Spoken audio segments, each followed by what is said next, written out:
కలెక్టరేట్లలో WhatsApp governance cell ఏర్పాటుకు CM Chandrababu ఆదేశించారు. WhatsApp గవర్నెన్స్ను ప్రజల్లోకి తీసుకెళ్లేలా విస్తృత ప్రచారం చేయాలని సూచించారు.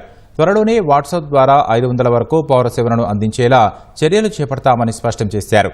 ప్రతి ప్రభుత్వ కార్యాలయంతో పాటు రైతు బజార్లలోనూ క్యూఆర్ కోడ్ ఏర్పాటుకు ఆదేశించారు. బెల్ట్ షాపులను ఏమాత్రం ఉపేక్షించొద్దని సీఎం స్పష్టం చేశారు. రియల్ టైం గవర్నెన్స్ పై సమీక్షించిన సీఎం వాట్సాప్ గవర్నెన్స్ అమలుపై అధికారుల్ని అడిగి తెలుసుకున్నారు. చాలా మందికి వాట్సాప్ గవర్నెన్స్ ఎలా ఉపయోగించాలో తెలియడం లేదన్న సీఎం ప్రసార మాధ్యమాల ద్వారా అవగాహన పెంచాలన్నారు. ఈ వ్యవస్థపై సచివాలయాల్లో అవగాహన కల్పించే ఏర్పాట్లు చేయాలన్నారు.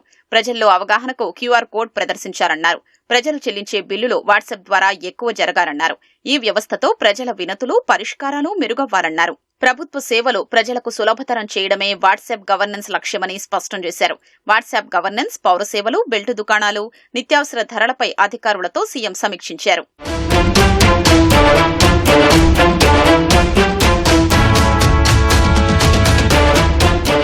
భద్రతల పర్యవేక్షణలో టెక్నాలజీని వాడుకోవాలని, పోలీసు గస్తీకి సమాంతరంగా డ్రోన్లను ఉపయోగించుకుని డ్రోన్ పెట్రోలింగ్ వ్యవస్థ ఏర్పాటు చేసుకోవాలని సీఎం సూచించారు.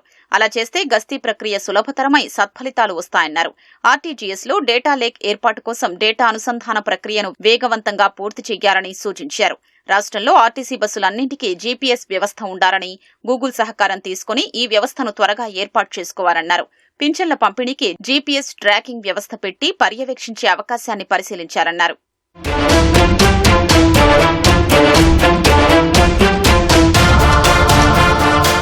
రాష్ట్రంలో బెల్టు షాపుల పట్ల కఠినంగా ఉండాలని, వాటిని ఏమాత్రం ఉపేక్షించకూడదని అధికారులకు సీఎం స్పష్టం చేశారు.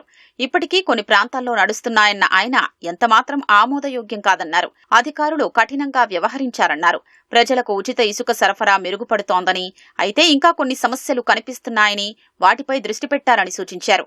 ఆర్టీజీఎస్ కార్యకలాపాలపై ఆ శాఖ కార్యదర్శి కాటమనేని భాస్కర్ సీఎంకు వివరించారు.